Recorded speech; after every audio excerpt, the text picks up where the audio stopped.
بسم اللہ الرحمن الرحیم۔ السلام علیکم۔ پروگرام الکلام میں خوش آمدید۔ میں ہوں آپ کا میزبان محمد شعیب رضا۔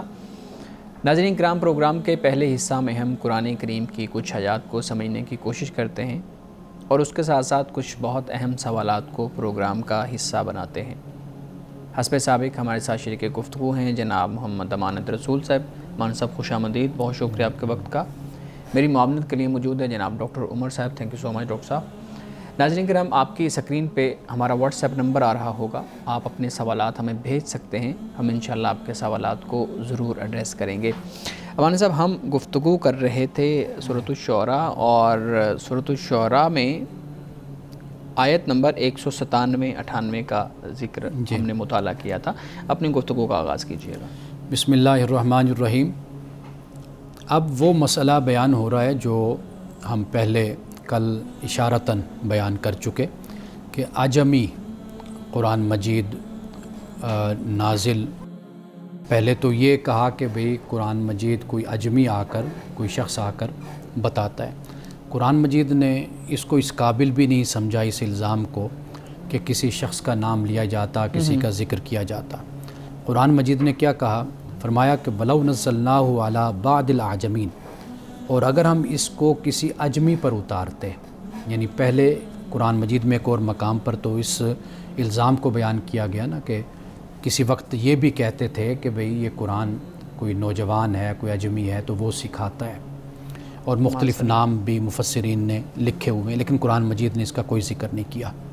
لیکن اب ایک نیا شوشہ انہوں نے چھوڑا کہ بھئی یہ قرآن عربی میں کیوں ہے، مکہ والوں نے، کوئی اجمی کیوں نہیں ہے کہ جو یہ قرآن کو لاتا۔ اب اس بات کو قرآن پاک بیان کر رہا ہے۔ فرمایا وَلَوْ نَزَّلْنَاهُ عَلَى بَعْضِ الْأَعْجَمِينَ، اور اگر ہم اس کو کسی اجمی پر اتارتے، یعنی غیر عربی پر اتارتے، فَقَرَأَهُ، تو وہ اسے پڑھ کر علیہم، ان کو سناتا، مَا كَانُوا بِهِ مُؤْمِنِينَ، تو اس پر پھر بھی یہ لوگ ایمان نہ لاتے۔ یعنی یہ صرف شوشے چھوڑتے رہتے ہیں، باتیں، غیر سنجیدہ انداز ان لوگوں کا ہے۔ کذالک سلکناہ فی قلوب المجرمین، فرمایا اس طرح ہم نے داخل کر دیا ہے اس قرآن کو مجرمین کے دلوں میں۔ یہ جو سلکنا کا یعنی گھسیڑ دیا جس کو کہتے ہیں نا، داخل کر دیا۔ اب یہاں پہ جو بڑا اہم معنی ہے وہ یہ ہے کہ ہو سے مراد قرآن مجید ہے، کہ دل سے یہ مجرم مانتے ہیں قرآن کو، یہ اللہ کا کلام ہے۔ اچھا، جو مجرم ہیں وہ یہ مانتے ہیں، اپنے دل سے تسلیم کرتے ہیں۔ ہاں، دل سے، یعنی دل ان کی گواہی دیتا ہے۔ ٹھیک ہے۔ جیسے حضرت ابراہیم علیہ السلام کا واقعہ ہمارے سامنے آتا ہے کہ آپ نے کہا کہ بھئی ان بتوں سے پوچھ لو کہ ان کے بازو کس نے توڑا، ان کا سر یا ان کی ٹانگیں کس نے توڑی، ان کو زخمی کس نے کیا، تو یہ بڑا بت ہے، اس سے پوچھ لو۔ تو قال بل فعلہ کبیرہم ھذا فاسألوہم ان کانوا ینطقون، اگر یہ بات کرتے ہیں تو پھر پوچھو ان سے۔ تو اب اس کے بعد قرآن کہتے ہیں ثم نکسوا علی رؤوسہم، یعنی انہوں نے اپنے سروں کو جھکا دیا کچھ وقت کے لیے۔ ان کو واضح بات ہے کہ اس میں وزن تو ہے، اس بات میں دلیل تو ہے یہ، تو لیکن پھر اس کے بعد واپس پلٹ آئے۔ تو یہ اصل ہوتا ہے کہ بھئی دل مانتا ہے، قرآن مجید ان کے دلوں میں داخل ہو گیا، لیکن کیا فرمایا کہ لا یؤمنون بہ حتی یروا العذاب العلیم، لیکن یہ لوگ ایمان نہیں لائیں گے اس پر یہاں تک کہ دردناک عذاب کو یہ دیکھ لیں۔ ایسا ہوتا ہے، یعنی سچائی انسان جان لیتا ہے، مان لیتا ہے، لیکن اس کی انا کا، اس کی ذات کا مسئلہ ہوتا ہے، انانیت کا۔ اور جیسے ہم پہلے بھی بات کر چکے کہ انسان کے مفادات ہوتے ہیں، منفعت ہوتی ہے، تجارت ہے، سیاست ہے، کاروبار ہے۔ حضرت شعیب علیہ السلام کی قوم کس لیے مخالفت کرتی تھی؟ واضح بات ہے، کاروبار، تجارت، اس میں دو نمبری جو انہوں نے اختیار کر رکھی تھی، پورا ایک کلچر بن گیا تھا ان کا۔ اب ان کی پوری جو صنعت تھی، آپ کہہ لیجئے، پورا کاروباری نظام تھا، وہ اس پر قائم تھا، تو انہوں نے حضرت شعیب علیہ السلام کی مخالفت کی۔ تو لیکن یہ کہ دل مانتا ہے انسان، ایسا نہیں ہے کہ انسان خیر و شر کے شعور سے انسان بالکل عاری ہو جاتا ہے، تسلیم کرتا ہے۔ وہ جو قرآن مجید نے بل الانسان علی نفسہ بصیرہ جو قرآن پاک نے کہا، تو یہ بصیرت جسے ہم ضمیر کا نام بھی کہتے ہیں نا، اب ضمیر کی عدالت اسی طرح جیسے آخرت کی عدالت ہے۔ سید مودودی خود اس کو، ہاں، سید مودودی رحمۃ اللہ علیہ نے یہاں پر اسی بات کو لکھا ہے کہ یہ ایک چھوٹی آخرت آپ کہہ لیجیے جو اللہ نے آپ کے اندر رکھی ہوئی ہے. یہاں پر کوئی سفارش نہیں چلتی، کوئی بہانے نہیں چلتے. یہ آپ کو اندر سے آواز جو سی ہے آپ کا ضمیر، اس کی عدالت جو ہم کہتے ہیں نا ضمیر کی عدالت، وہ یہی عدالت ہوتی ہے کہ وہاں پر جب آپ کھڑے ہوتے ہیں نا وہ آپ کو سچی سچی بات بتاتا ہے. وہ بالکل حق آپ کے سامنے بالکل واضح بات کرتے ہیں. یہ الگ بات کہ پھر آپ اس کو نگیٹ کر دیں یا باہر آ کر آپ اس کا انکار کر دیں اپنی انا کی خاطر یا اپنے مفادات کی خاطر. تو یہاں پہ اللہ سبحانہ و تعالیٰ نے اسی بات کو بیان کیا، سلک نہ ہو کہ ہم نے اس کو گھسیڑ دیا، داخل کر دیا، ہم نے ڈال دیا مجرموں کے دلوں میں، لیکن یہ ایمان اس پر نہیں لاتے یہاں تک کہ یہ دردناک عذاب کو دیکھ نہ لیں. فیاتیہم بغتتاً، اور یہ پھر اچانک ان پر آئے گا، وہم لا یشعرون، اور ان کو اس کا شعور بھی نہیں ہوگا. فیقولوا هل نحن منظرون، پھر یہ کہیں گے کہ کیا ہمیں کچھ مہلت مل سکتی ہے. تو پھر فیضا جاء، قرآن پاک کہتے ہیں لا یؤخر، اتمام حجت ہو گیا تو اس کے بعد پھر وہ جب اجل آ جاتی ہے، یعنی مدت پوری ہو جاتی ہے، وقت ختم ہو جاتا ہے، تو پھر اس کے بعد کیا ہوتا ہے، پھر مہلت نہیں ملتی. تو یہ جو وقت چل رہا ہے یہ مہلت کا ہی وقت ہوتا ہے انسان کے لیے، اور سارے حقائق سامنے ہیں، دلائل سامنے ہیں، سب کچھ بصائر سامنے ہیں جس کو قرآن کہتا ہے. تو اس کے باوجود پھر اگر یہ دیکھتا ہے کہ اب میری جان جا رہی ہے، اب میرا گھر جا رہا ہے، یہ سب کچھ میرا جا رہا ہے، تو پھر اگر یہ دیکھ کر اس نے ایمان لانا ہے تو یہ تو اب مہلت کا وقت تھا وہ تو ختم ہو گیا، اب تو سب کچھ جائے گا ہی جائے گا. صحیح. اب اس کے بعد فرمایا افبعذابنا یستعجلون، کیا یہ ہمارے عذاب کو جلد مانگتے ہیں. افرأیت ان متعناہم سنین، آپ بتائیے کیا خیال ہے آپ کا، کیا آپ دیکھا نہیں کہ اگر ہم ان کو چند سال تک فائدہ پہنچاتے رہیں، ثم جاءہم ما کانوا یوعدون، پھر ان پر وہ چیز آ جائے جس سے انہیں ڈرایا جا رہا ہے، تو ما اغنی عنہم ما کانوا یمتعون، تو یہ فائدہ مندی ان کے کسی کام نہیں آئے گی. اب یعنی عذاب کی جلدی تو یہ کرتے ہیں کہ بھئی جلدی، اور یہ عذاب کی جلدی بھی یہ نہیں ہے کہ بڑا ایمان اور یقین ہے، یہ بھی ایک تضحیک کا اور استہزاء کا انداز ہے کہ بھئی لاؤ جو تم لانا چاہتے ہو، میں ڈرا رہے ہو جس چیز سے. تو کہا کہ بھئی یہ جو وقت ان کو دیا گیا یہ مہلت کا وقت ہے، لیکن یہ ذہن میں رکھ لیں کہ اس دوران اللہ کے حکم کی خلاف ورزی کرتے ہوئے اور حالت کفر میں یہ جو کچھ بھی کریں گے، جو کمائیں گے، جو بنائیں گے، یہ ان کے کام نہیں آئے گا، یعنی عذاب سے ان کو بچانے کا باعث یہ نہیں بنے گا. وما اہلکنا من قریۃ الا لہا منذرون، اور ہم نے کسی بستی کو بھی ہلاک نہیں کیا مگر اس کے لیے ڈرانے والے تھے. یہ اللہ سبحانہ و تعالیٰ نے بالکل قرآن مجید میں کیٹاگوریکلی اس کو سورۃ بنی اسرائیل میں بھی اس کو بیان کر دیا کہ ہمارا عذاب ہمیشہ وہاں پر آتا ہے کہ جب پہلے ہم اپنے رسول کو بھیجتے، نذیر ڈرانے والے کو، بشارت دینے والے کو ہم بھیج دیتے ہیں، پھر اس کے بعد. اور اللہ نے یہ بھی اعلان کر دیا کہ بھئی ہم نہیں ظلم کرتے، یہ لوگ خود اپنے اوپر ظلم کرتے ہیں. اب اس کے بعد یہ فرمائے ذکرا وما کننا ظالمین، کہ یاد دلانے کے لیے اور ہم ظالم نہیں ہیں. یہاں پر یہ یعنی یہ جو ہم پیغمبروں کو بھیجتے ہیں، منذرین کو بھیجتے ہیں، تو یہ اس لیے ہم بھیجتے ہیں کہ ذکرا کے لیے بھیجتے ہیں، یاد دہانی کے لیے ان کو بتایا جائے. ٹھیک، یہ جو یاد دہانی کا لفظ ہے یہیں تک ہی میں رکھوں گا، ممکن ہے آپ کے پاس سوالات بھی ہوں تو آگے ایک جو 210 میں جو آگے شروع ہو رہا ہے نا ٹاپک، وہ علیحدہ پھر ہے. جی بالکل. لیکن آخری بات کہ یہ جو یاد دہانی قرآن پاک بار بار کہتا ہے، یہ اس فلسفے کو کلی طور پر نگیٹ کر دیتا ہے کہ جو فطرت کو نہیں مانتے، جو خیر و شر کے شعور کو نہیں مانتے. قرآن پاک نے اس کو ذکرہ کے ساتھ نگیٹ کر دیا. یعنی یاد دہانی کس چیز کی ہوتی ہے؟ وہ یہی ہوتی ہے کہ پہلے کچھ آپ کو کہا جاتا ہے تو اس کی یاد دہانی ہوتی ہے نا، اس کو دوبارہ سے ریکال کروایا جاتا ہے. ریکال کو آپ یاد دہانی کہتے ہیں. یعنی گویا کہ اللہ سبحانہ و تعالیٰ نے بنی آدم میں اور آدم کے اولاد میں، جیسے سورۃ الاعراف میں اس کو بیان کر دیا کہ یہ شعور توحید کا شعور، یعنی اپنی ذات کا شعور اللہ تعالیٰ نے انسان میں اندر رکھا ہے. کیف تکفرون باللہ وکنتم امواتا فاحیاکم ثم یمیتکم ثم یحییکم ثم الیہ ترجعون، کہ کیسے تم بھلا اللہ کا انکار کر سکتے ہو کہ اس نے تمہیں زندگی دی، پیدا کیا، پھر وہ تمہیں مارے گا، پھر وہ تمہیں زندہ کرے گا، پھر تمہیں موت دے، پھر تم اس کی طرف لوٹائے جاؤ گے. تو یہ وہ چیز ہے جس کو ذکرہ کے ساتھ قرآن پاک، اور ذکر للعالمین، اللہ کا یہ جو کلام ہے یہ اقوام عالم کے لیے نصیحت ہے، ذکر ہے.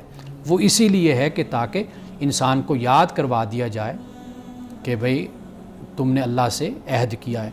دیکھیے جہاں پیغمبر نہیں بھی آئے انہوں نے بھی خدا کو مانا ہے، اچھا جی، اور وہ ماننے کے مکلف ہیں۔ ٹھیک ہے، کل قیامت کے دن خدا جتنا ان کو خدا نے تکلیف دی جس کے وہ مکلف تھے اتنا ضرور ان سے سوال ہوگا۔ پیغمبر نہیں آئے یعنی ایسی جگہ پر تو کل قیامت کے جب اللہ کی بارگاہ میں وہ حاضر ہوں گے تو اللہ کی ذات کا شعور تو وہ تو اللہ نے رکھا ہے، بے شک، تو وہ عقل جو اللہ نے دی اور جو عہد لیا، عہد الست جس کو کہا جاتا ہے، تو اس بنیاد پر تو سوال و جواب ضرور ہوگا۔ صحیح۔ اچھا یہاں پہ ایک چیز ہمارے ہاں اکثر سوالات جب علماء سے کیے جاتے ہیں تو ایک سوال کیا جاتا ہے جی یہ جو اجل کی آپ بات کر رہے ہیں کہ جب ایک انسان کو ایک ٹائم پیریڈ دیا گیا ہے، اس کو مہلت دی گئی ہے، وہ ٹائم پیریڈ جب ختم ہو جائے گا تو پھر اس ٹائم پیریڈ کے اندر اس کا عمل کیا رہا اس کی بنیاد پہ پھر آخرت میں اس کا فیصلہ کیا جائے گا۔ تو سوال یہ کیا جاتا ہے ایک اعتراض کی صورت میں کہ یہ جو ٹائم پیریڈ ہے، یہ مہلت ہے، یہ تو کچھ سالوں کی ہے، مثال کے طور پہ 40 سال ہیں، 30 سال ہیں، 60 سال ہیں، 70 سال ہیں، یہ شعوری جو عمر ہے۔ اب اس 30 40 50 سال کے اندر جو آپ کو ٹائم پیریڈ دیا گیا ہے اس کی بنیاد پہ ایک ابدی جو زندگی ہے، اتنی لمبی زندگی ہے، اس کا جو ہے نا وہ آپ میں اس کو کیسے بیان کروں کہ اس کا آپ اندازہ کیسے کر سکتے ہیں کہ آپ کو 30 سالوں کی بنیاد کے اوپر ساری زندگی یا تو آگ میں جلنا پڑے گا یا پھر جنت میں رہنا پڑے گا؟ تو یہ تو ایک طرح کی زیادتی ہے کہ آپ 30 سالوں کی بنیاد کے اوپر کسی کو جج کر رہے ہیں۔ دیکھیے سزا کا جو فلسفہ ہے نا دنیا میں آج تک اس کا کوئی پیمانہ طے نہیں کر سکا، اس کو نہیں طے کیا جا سکتا۔ وہ وجہ کیا ہے؟ وجہ یہ ہے کہ آپ دیکھیے کہ بہت سی سزائیں ہیں، آپ اگر اس جرم کو دیکھیں گے تو وہ جرم تو 1 منٹ کا جرم ہوتا ہے، جی، 1 سیکنڈ کا جرم ہوتا ہے۔ یا مثال کے طور پر کسی نے اگر 1 لاکھ روپیہ کسی کا چوری کر لیا یا ڈاکہ ڈال لیا، آپ اس کو 10 سال 20 سال کی سزا دے رہے ہیں، تو اس پر کون سا پیمانہ آپ نافذ کر سکتے ہیں یا کون سا قانون اس پہ نافذ ہو سکتا ہے؟ آپ مجھے بتائیے کہ اگر اس نے 1 لاکھ چوری کیا، ڈاکہ ڈالا، تو آپ اس کو 10 سال کی قید دے رہے ہیں، 5 سال کی قید دے رہے ہیں، تو یعنی یہ کون سا پیمانہ ہے کہ جس کی بنیاد پر آپ اس سزا کو متعین کر سکتے ہیں؟ تو لہٰذا اللہ سبحانہ و تعالیٰ جس سزا کو بیان فرما رہا ہے وہ اپنی کتاب میں بار بار اس کو بیان بھی کرتا ہے، انسانوں کو بتاتا ہے، خبردار کرتا ہے، سب کچھ بیان کر دیتا ہے۔ باقی اس کی رحمت کا معاملہ ہے، وہ اپنے بندوں کے ساتھ رحمت کا معاملہ بھی فرما سکتا ہے۔ تو لہٰذا ہم یہ اصول اگر بنا کر بیٹھ جائیں نا، یہ قاعدہ، تو اس بنیاد پر تو خود دنیا کی جو سزائیں ہیں ان پر بھی پھر سوال اٹھتا ہے کہ بھئی ایک شخص نے یہ کام 1 سیکنڈ میں کیا، یعنی ایک قتل کر دیا ایک شخص کو، گولی چلی ہے نا 1 سیکنڈ کے اندر، لیکن اس کی سزا کتنی بڑی، آپ اس کو عمر قید بھی ڈال دیتے ہیں، اندر وہ پڑا رہتا ہے، یا اس کی جان لے لیتے ہیں، جان لے لیتے ہیں۔ یعنی کہ مطلب یہ کہ آپ اس کا تعین آپ کس انداز سے کر سکتے ہیں، یہ مشکل ایک بحث ہے جو ہمارے ہاں ہے۔ تو لہٰذا اگر آپ قرآن مجید نے جن سزاؤں کو بیان کیا اس کا جائزہ بھی آپ اس انداز سے لیجئے نا کہ ہم اللہ کی نافرمانی کرتے ہیں تو یہ کوئی معمولی جرم نہیں ہوتا، بالکل ایسے وہ ذات کے جو خالق ہے، مالک ہے، رازق ہے، ہماری محسن ہے، ہمارا رب ہے، ہم اس کی نافرمانی کر رہے ہیں، تو واضح بات ہے کہ اس سزا کی جو انٹینسٹی اور اس کی یہ شدت اگر آپ دیکھیں گے اس جرم کی، وہ جتنی بڑھے گی اس کے حساب سے پھر اس کو سزا بھی ملتی ہے۔ صحیح۔ ناظرین کرام یہاں وقت ہوا چاہتا ہے ایک بریک کا، ہمارے ساتھ رہیے۔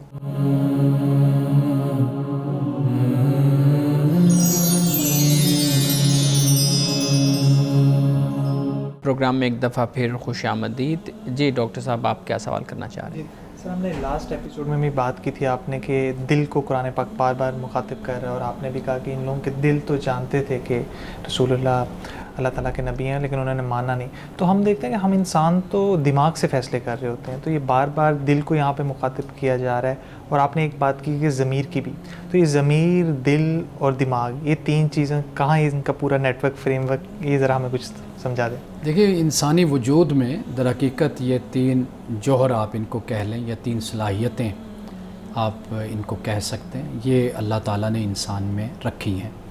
قرآن مجید جب قلوب کا، قلب کا لفظ استعمال کر، جس کو آپ نے دماغ کہا، تو قرآن مجید اس کو قلب کہتے ہیں، آپ دماغ کہہ لیں، ذہن کہہ لیں، جس سے ہم سوچتے ہیں، جو سوچنے کی صلاحیت ہے، قرآن مجید نے اس کو قلب کہا ہے۔ جیسے مثال کے طور پر قرآن نے یہ کہا نا کہ افلا یتدبرون القرآن ام علی قلوب اقفالها، کہ کیا یہ لوگ قرآن میں تدبر نہیں کرتے یا ان کے دلوں پر تالے پڑے ہوئے ہیں. اب ہم اس کا ترجمہ دل کر رہے ہیں تو قلب اصل میں الٹ پھیر کرنا جو سا ہوتا ہے وہ قلب ہوتا ہے. انقلاب بھی اسی سے ہے. رسول اللہ صلی اللہ علیہ وسلم کی جو دعا ہے کہ اللہم یا قلب القلوب، دلوں کو پھیرنے والے، قلب قلوبنا، ہمارے دلوں کو، یا مقلب القلوب قلب قلوبنا، اے دلوں کو پھیرنے والے ہمارے دلوں کو پھیر دیں. تو یہ جو چیز ہے، یہ قلب سے مراد بنیادی طور پر وہ جو سوچنے کی صلاحیت آپ اس کو کہہ لیں، قرآن پاک نے اس معنی میں استعمال کیا. یہ جو آپ جس کو دوسرا لفظ بول رہے ہیں جس کا تعلق جذبات کے ساتھ پھر ہو جاتا ہے، وہ اس کے لیے قرآن مجید نے فؤاد کا لفظ استعمال کیا ہے. یعنی قرآن مجید میں ایک مقام پر یہ ہے نا کہ بھئی ان السمع والبصر والفؤاد کل اولئک کان عنہ مسئولا. تو یہ فؤاد ہے جس کو آپ دل کہہ رہے ہیں، یعنی جذبات، احساسات، یہ جس سے ہم دشمنی بھی کرتے ہیں، محبت بھی کرتے ہیں، حسد بھی ہوتا ہے، یہ چیزیں اس کے لیے. تو ضمیر کا جو لفظ ہے یہ وہ چیز، یعنی انسان کی جو حالت کہہ لیجیے یا ایک صلاحیت کہہ لیجیے کہ جس میں انسان چیزوں کو بغیر کسی ملاوٹ کے جج کرتا ہے، سمجھتا ہے، انالیسس کر لیتا ہے، تو اس کو ہم پھر ضمیر کہتے ہیں. تو اردو میں الفاظ ہمارے ہاں دوسرے استعمال ہوتے ہیں، اور آپ ماہر قلب ہمارے ہاں کہا جاتا ہے، تو ہارٹ کا جو ہوتا ہے. تو ہم نے انسانی وجود میں جو ایک چیز ہے، ایک عضو ہے، ہم نے اس کو اس طریقے سے نام دیا ہوا ہے، لیکن قرآن مجید عربی زبان میں اس طرح فرق کیا جاتا ہے. اور اس میں ضمناً سر روزمرہ کی زندگی کے متعلق میں پوچھ لوں گا کہ انسان کو فیصلہ دل سے کرنا چاہیے یا دماغ سے؟ یہ جو تدبر اور تفکر کی جو صلاحیت ہے اصل وہ ہے، اس کو غالب ہونا چاہیے. یعنی ہم 3 حصے کہتے ہیں انسانی وجود میں. ایک حصہ ہوتا ہے سوچنا سمجھنا، دوسرا حصہ ہم کہتے ہیں جذبات کا، تیسرا حصہ ہم کہتے ہیں خواہشات کا، خواہشات نفس. انسان کے وجود کو بھی، جسم کو بھی فلاسفہ اس طرح تقسیم کر دیتے ہیں کہ ایک حصہ اوپر کا تدبر تفکر کا، درمیان کا حصہ جذبات کا، نیچے کا حصہ وہ خواہشات کا. بالکل صحیح. وہ اس طریقے سے بھی بیان کرتے ہیں. تو واضح بات ہے کہ تدبر اور تفکر کو بنیادی حیثیت حاصل ہے. اگر آپ جذبات کے رو میں بہتے رہیں گے، جذبات کے ساتھ چلتے رہیں گے، عقل سے، شعور سے کام نہیں لیں گے، تو پھر آپ جذبات کے بندے بن کر رہ جائیں گے. پھر اس میں فراست نہیں ہوگی، اس میں دیانت نہیں ہوگی، اس میں آپ کی جو مستقبل بینی جس کو ہم کہتے ہیں وہ پھر موجود نہیں ہوگی. جذبات اپنی جگہ بہت بڑی دولت ہے انسان کے لیے، لیکن اس کے لیے جو کنٹرول ہے، جو حد ہے، جو اس کو محدود کرتے ہیں، وہ انسان کی عقل اور انسان کا شعور ہے. صحیح. مولانا صاحب کچھ ناظرین کے سوالات بھی ہیں.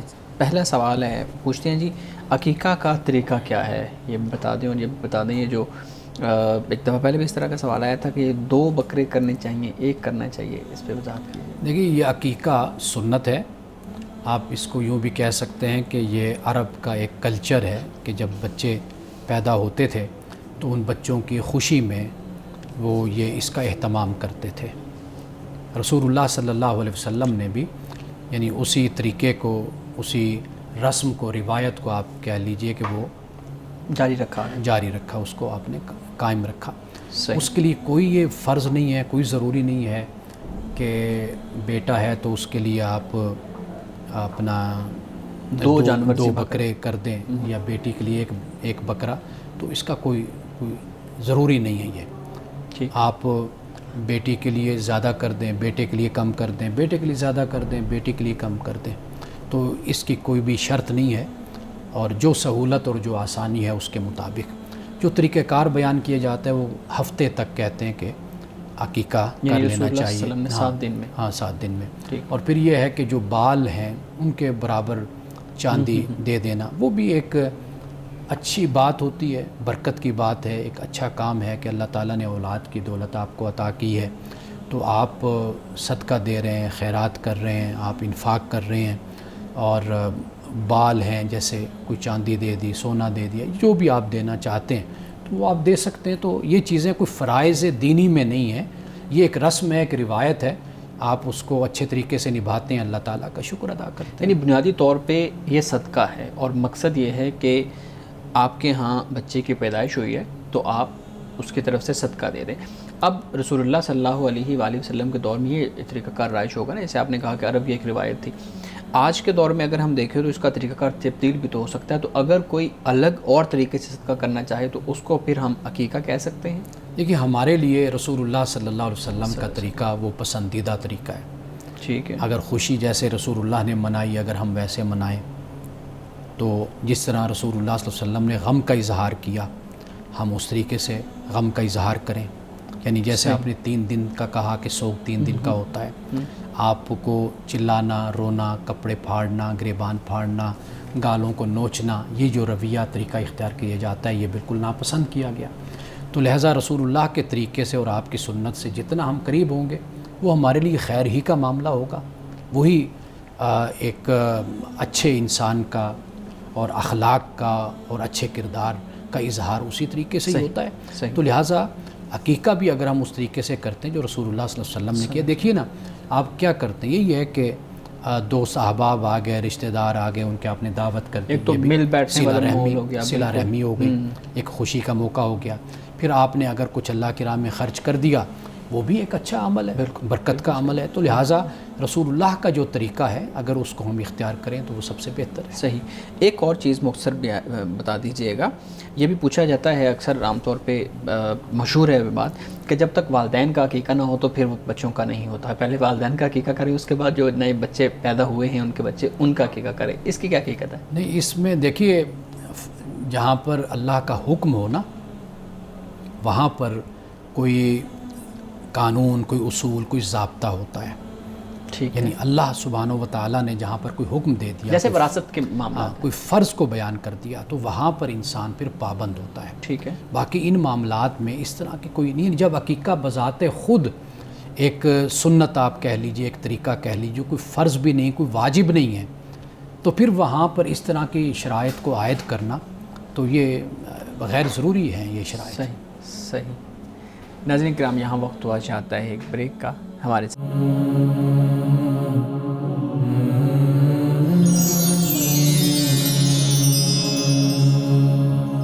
پروگرام میں ایک دفعہ پھر خوش آمدید۔ جی ڈاکٹر صاحب، آپ کیا سوال کرنا چاہ رہے ہیں؟ جی سر، میں آپ کو واپس دل کی طرف دوبارہ متوجہ کروں گا۔ تو میں پوچھنا چاہوں گا کہ باطنی سکون، اطمینان قلب، جس کے لیے ہم بہت کچھ کرتا ہے آج کا انسان، تو اس کو حاصل کرنے کے لیے دین ہمارا کیا رہنمائی فرماتا ہے؟ آپ ڈاکٹر ہیں تو آپ پھر بات گھما کے دل پہ لے آتے ہیں، تو اس حوالے سے گزارش یہ ہے کہ قرآن مجید نے خود اس بات کو بیان کیا ہے کہ الا بذکر اللہ تطمئن القلوب، کہ دلوں کا اطمینان اللہ کے ذکر کے ساتھ ہے۔ اب اس ذکر سے مراد یہی ہے کہ انسان اس دنیا میں آیا تو اس کی زندگی کا مقصد کیا ہے، اس نے اللہ کے پاس جانا ہے تو اللہ کی بارگاہ میں اپنے اعمال کا جواب دینا ہے، ادھر حاضری ہے خدا کی بارگاہ میں، تو اس کی کیا تیاری اس نے کر رکھی ہے۔ انسان جب اپنی زندگی کو اس طریقے سے لے کر آگے بڑھتا ہے تو یہ سب سے بڑا طریقہ ہے کہ انسان کو دل کا اطمینان اور سکون نصیب ہوتا ہے۔ ہم اگر دل کے سکون کو جوڑ لیتے ہیں مادیت کے ساتھ یا دیگر ذرائع کے ساتھ یا مظاہر کے ساتھ، یعنی جو ظاہر ہوتا ہے، جو نظر آتا ہے اس کے ساتھ جوڑتے ہیں، تو یہ بالکل غلط یعنی اصول اور ضابطہ اور طریقہ ہے کہ ہم سکون اور اطمینان قلب کو جو چیز ظاہر ہے اس کے ساتھ جوڑیں۔ ٹھیک، اطمینان قلب کو اخلاقیات کے ساتھ، کردار کے ساتھ، تقویٰ کے ساتھ، ان چیزوں کے ساتھ جب ہم جوڑتے ہیں تو پھر در حقیقت ہمیں اصل جو سکون اور اطمینان ہے وہ نصیب ہوتا ہے۔ ٹھیک، اس میں آپ نے یہ جو پورا فریم ورک ہمیں سمجھایا مذہب کا کہ بنیادی پیغام کیا ہے، تو اگر کوئی شخص مسلمان، تقریباً سب مسلمانوں کی یہ باتیں معلوم ہوتی ہیں، اور پھر بھی ان کو اطمینان قلب نہیں حاصل، تو ان کو کیا یہ دوبارہ دیکھنا چاہیے، اپنے اوپر نظر کرنی چاہیے کہ یہ جو دین کے بنیادی مقاصد ہیں اس جگہ پہ پیوست بھی ہیں کہ نہیں جہاں پہ یہ ہونے چاہیے؟ دیکھیے، اصل صرف کلمہ پڑھ لینا کافی نہیں ہے نا کہ ہم اپنے آپ کو مسلمان کہیں، ہماری زندگی بھی اس کی گواہی دے۔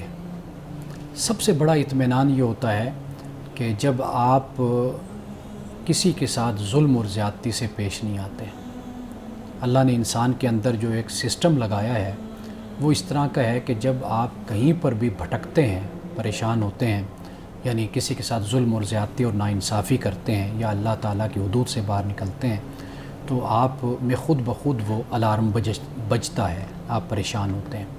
جب آپ ان چیزوں کے ساتھ اپنے آپ کو جوڑے رکھتے ہیں تو آپ کا جو اطمینان، بے شک باہر کی زندگی آپ کی جتنی بھی صعوبتوں بھری ہو، مشکلات بھری ہو، لیکن وہ جو اطمینان آپ کے دل کا ہوتا ہے، قلب کا ہوتا ہے، وہ آپ کو ضرور حاصل رہتا ہے۔ ٹھیک، اور جی اسی سے متعلق جی سوال؟ اسی پہ سے، اور اس میں کیا مکمل طور پہ اطمینان قلب اس دنیا میں حاصل ہو سکتا ہے، یا کچھ نہ کچھ کسی حد تک یہاں پہ زندگی اضطراب اور پریشانیوں میں گزری گئی جو مکمل طور پہ جسے کمپلیٹ انر پیس کہا جاتا ہے وہ اگلے جہان میں ہی ملے گا؟ دیکھیے، اب اصل میں آپ دو چیزوں کو مکس کر گئے، ملا گئے ہیں۔ ایک ہے انسان کا سکون ہونا۔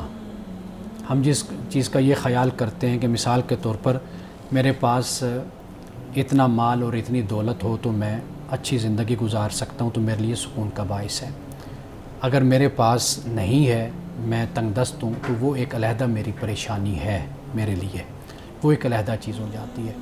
آپ جسے اطمینان قلب کہہ رہے ہیں اور قرآن مجید بھی جس کو بیان کرتا ہے، وہ بالکل اس سے مختلف چیز ہو جاتی ہے۔ ایک ہے آپ کا آسودہ حال ہونا، وہ بالکل مالی طور پہ، مادی حوالے سے، مالی حوالے سے وہ ایک مختلف چیز ہو جاتی ہے۔ اطمینان قلب ایک بہت ہی مختلف چیز ہو جاتی ہے۔ صحیح۔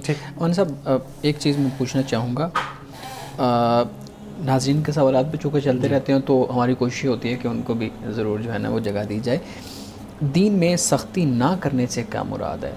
جب جبر کی ہم بات کرتے ہیں، سختی کی بات کرتے ہو، تو عام طور پہ آپ اس چیز کو بیان کرتے ہیں کہ جبر اور سختی اور یہ چیز نہیں ہونی چاہیے، نہ تربیت کے اندر اور نہ دینی معاملات کے اندر۔ تو یہ سختی نہ کرنے سے کیا مراد ہے؟ قرآن مجید نے اس کو اس طریقے سے بیان کیا ہے کہ لا اکراہ فی الدین، دین میں سختی نہیں ہے۔ قد تبین الرشد من الغی، کہ گمراہی سے اب ہدایت کو بالکل واضح کر دیا گیا ہے۔ ٹھیک ہے، ٹھیک ہے جی۔ فمن یکفر بالطاغوت ویؤمن باللہ فقد استمسک بالعروۃ الوثقی لا انفصام لہا، کہ جو طاغوت کا انکار کرتا ہے اور اللہ پر ایمان لاتا ہے، فقد استمسک بالعروۃ الوثقی، تو اس نے ایک مضبوط، جسے ہم کہتے ہیں نا کنڈے کو اس نے پکڑ لیا ہے جو ٹوٹنے والا نہیں ہے۔ یہ قرآن پاک نے بیان کیا۔ تو گویا کہ دین کو اللہ پاک نے بالکل واضح کر دیا ہے۔ قرآن مجید جب نازل ہو رہا تھا، کفار و مشرکین کا جو رویہ تھا، یعنی ایک تو ان کا پورا پیراڈائم اگر ہم اس کو دیکھیں تو وہ کلی طور پر توہم پر مبنی تھا، نحوست کے تصور پر مبنی تھا، ٹھیک ہے، صحیح، ابہام پر مبنی تھا، اور اپنے گھڑے ہوئے مذہب پر مبنی تھا۔ سورۃ الانعام کو اگر ہم پڑھتے ہیں تو وہاں پر آپ دیکھیے جو ان کا اپنا تصور مذہب تھا، جو طریقہ تھا مذہب کی، عبادات کا، رسوم کا، رواجات کا، وہ انہوں نے خود اپنا گھڑا ہوا تھا۔ تو ان کا جو کچھ بھی تھا وہ جہالت پر مبنی تھا، صحیح، وہ جھوٹ پر مبنی تھا، وہ توہم پر مبنی تھا، ابہام پر مبنی تھا۔ ادھر جو خدا نے دین دیا، اسلام دیا، قرآن دیا، یہ بالکل واضح تھا، جسے قرآن پاک نے رشد کہہ دیا۔ ٹھیک ہے، اب یہ ان دونوں کو جب ہم مقابل دیکھتے ہیں تو اللہ نے جو دین ہمیں دیا، اس کی قبولیت میں یا اس کو چھوڑنے میں وہاں پر کوئی مسئلہ ہی نہیں ہے، کیونکہ بات واضح ہے بالکل۔ جو قبول کرے گا وہ عقل اور شعور کے ساتھ قبول کرے گا، صحیح، اور جو رد کرے گا وہ در حقیقت اپنی جہالت اور اپنی سرکشی اور تعصب کی بنیاد پر رد کرے گا۔ صحیح، ٹھیک، تو اس کے مقابل جو تھا کفر یا کافر، ان کا جو رویہ تھا وہ سختی کا رویہ تھا، جسے ہم ریلیجیس پرسیکیوشن کہتے ہیں۔ فتنہ کا لفظ قرآن پاک نے اس کے لیے استعمال کیا۔ جہاد بھی مسلمانوں پر اس لیے فرض کیا گیا کہ ان سے لڑو تاکہ فتنہ نہ رہے، حتی لا تکون فتنہ۔ فتنہ کیا تھا؟ وہ ریلیجیس پرسیکیوشن، یعنی دوسروں کی مذہبی آزادی کو سلب کر لینا، اس پہ جبر کرنا، کنٹرول کرنا، تاکہ یہ ہمارے آباء کے مذہب پہ رہیں، یہ دین اسلام کو قبول نہ کریں۔ تو وہاں پر اللہ سبحانہ و تعالیٰ نے یہ فرمایا لا اکراہ فی الدین، دین میں کوئی سختی نہیں ہے، یعنی اللہ کا جو دین ہے یہ بالکل فطرت کے بھی عین مطابق ہے، عقل کے تقاضوں کے بھی عین مطابق ہے، اور یہ جو دلائل جو دیتا ہے، کوئی اپنے روشن آنکھوں کے ساتھ ان کو دیکھے گا، سمجھے گا غیر جانبدار ہو کر، وہ ان کو قبول کرے گا۔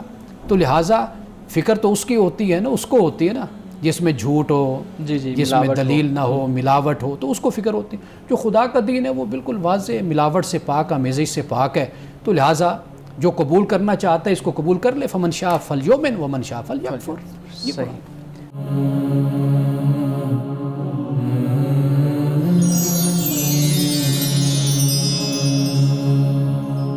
پروگرام میں ایک دفعہ پھر خوش آمدید. مولانا صاحب ایک سوال آپ کے سامنے رکھتا ہوں, اس کے بعد پھر ڈاکٹر صاحب کے پاس بھی سوالات ہیں, اس کی طرف آتے ہیں. پوچھتے ہیں جی عورت کا پردہ کیوں اور مرد کے جو ٹخنے ہیں وہ ننگے رکھنا کیوں ضروری؟ بات اصل یہ ہے کہ قرآن مجید نے جہاں پہ حجاب کو بیان کیا یا پردے کو آپ کہہ لیجئے, جہاں پہ قرآن مجید نے بیان کیا, سب سے پہلے تو مومن مرد کو یعنی اس بات کا حکم دیا کہ وہ اپنی نظروں کو جھکا کر رکھے اور اپنی عصمت کی حفاظت کرے. ٹھیک. اور پھر اس کے بعد عورت کو حکم دیا قرآن مجید نے کہ وہ نظروں کو جھکائے اور اپنی عصمت کی حفاظت کرے. پہلے مرد کو پھر عورت کو حکم دیا. اور یہ قدرتی بات ہے کہ اس سے آگے جا کر اللہ سبحانہ و تعالیٰ نے 3-4 جگہوں پہ زینت کا لفظ استعمال کیا ہے. صحیح. اور یہ جو زینت ہے یہ ہوتی ہی عورت کے لیے ہے. ٹھیک ہے. یعنی عورت کا جسم, اس کے اعضاء, اس کی شخصیت, چونکہ اللہ سبحانہ و تعالیٰ نے اس میں کشش رکھی ہے مرد کے لیے, تو لہٰذا خاص طور پر چند باتیں اللہ تعالیٰ نے عورت کے لیے بیان کی ہیں کہ ان کا وہ ضروری اہتمام کریں. صحیح. ٹھیک. جی ڈاکٹر صاحب. سر ہم نے ذہنی باطنی سکون کی تو بات کی, تو اب میں دنیاوی لحاظ سے سکون کی بات کرنا چاہوں گا.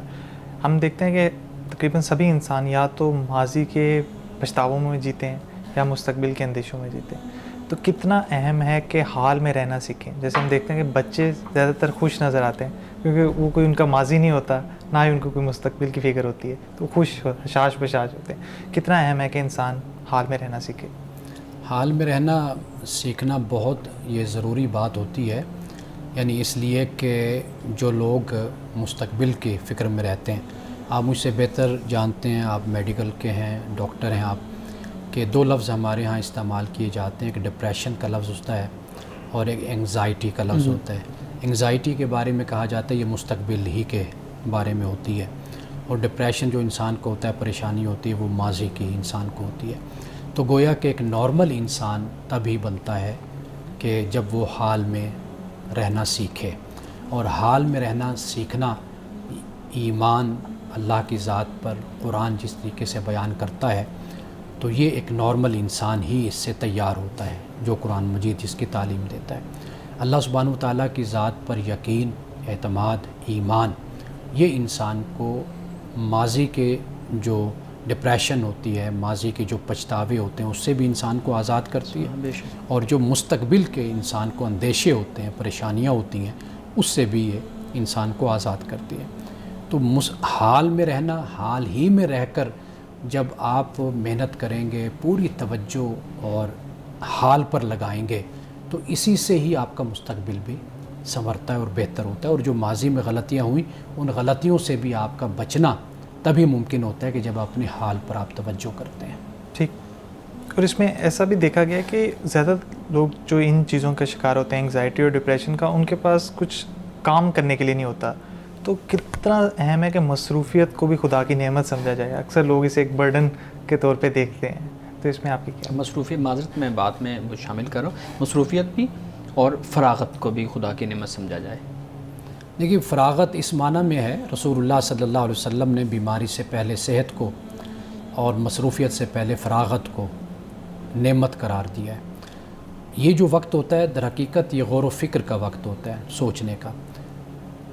بحیثیت پیغمبر کے رسول اللہ صلی اللہ علیہ وسلم نے جو بات اس میں بیان فرمائی ہے, چونکہ آپ کی ذمہ داری ہے خبردار کرنا.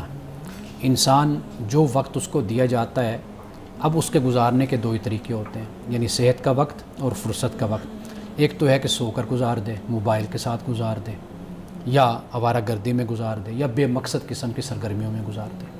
رسول اللہ نے اس بات سے خبردار کر دیا کہ بھئی اگر یہ موقع آپ کو ملتا ہے تو اس کو اتنا اچھا آپ گزارو کہ تاکہ آنے والا وقت آپ کے لیے آسان ہو جائے, پروڈکٹیو ہو جائے. یعنی مثال کے طور پر آپ دیکھیے کہ جن کو صحت کی حالت میں اور فرصت میں, جن کو وقت مینیج کرنا نہیں آتا, ٹائم مینجمنٹ جس کو کہتے ہیں, یا ان کو وہ وقت اچھے طریقے سے گزارنا نہیں آتا, تو وہ مصروفیت میں بھی اپنے وقت کو ضائع کر رہے ہوتے ہیں, اور بیماری میں سوائے پچھتاوے کے ان کے پاس کچھ نہیں ہوتا. یعنی ہر حال میں ان کے پاس پچھتاوا رہتا ہے. تو لہٰذا فراغت کو رسول اللہ صلی اللہ علیہ وسلم نے نعمت قرار دیا, اور مصروفیت کو اس معنی میں بیان کیا کہ اگر ہم اپنی زندگی کے مختلف کریکٹر کو دیکھیں نا, مراحل کو دیکھیں, تو اس میں خود بخود جیسے ہم اب کہتے ہیں اپنے بچوں سے کہ بھئی جب آپ کی شادی ہو جائے گی پھر دیکھنا یہ وقت نہیں نصیب ہونا، اب آپ کچھ کر لیں، تو جب شادی ہوگی، ذمہ داریاں آ گئیں، بڑی عمر ہو گئی، پھر آپ کے لیے یعنی یہ اس وقت کو پھر یاد کرو گے۔ تو یہ اصل بتانا ہوتا ہے کہ اب اس طریقے سے آپ مصروف نہیں ہیں۔ آپ نے ایک بڑی اچھی بات کہی نا بچوں کے حوالے سے، کہ نہ ان کو ماضی کا کوئی غم ہوتا ہے، نہ مستقبل کا کوئی اندیشہ ہوتا ہے۔ تو یہ در حقیقت بات ہے کہ یہ اگر حال پر توجہ کی جائے تو پھر بہتری آتی ہے۔ مولانا صاحب حدیث مبارکہ بیان کیجیے۔ رسول اللہ صلی اللہ علیہ وسلم نے فرمایا کہ روز قیامت مومن کے میزان میں اچھے اخلاق سے بھاری کوئی چیز نہیں ہوگی، یعنی قیامت کے دن جو ترازو ہوگا، اس ترازو میں جب انسان کے اعمال کو رکھا جائے گا تو جو اخلاق ہوگا، اچھا اخلاق، اس کا بڑا وزن ہوگا۔ اور آپ نے فرمایا کہ اللہ تعالیٰ بے حیا، بد زبان یعنی فحش گو شخص سے نفرت کرتا ہے۔ ناظرین کرام، اس دعا کے ساتھ اپنے پروگرام کا اختتام کریں گے۔ اللہ رب العزت حسن کلام اور تاثیر کلام عطا فرمائے، ہماری زبان کی گروں کو کھول دے اور سننے والوں تک خیر کا پیغام پہنچے۔ اجازت دیجیے، خدا حافظ۔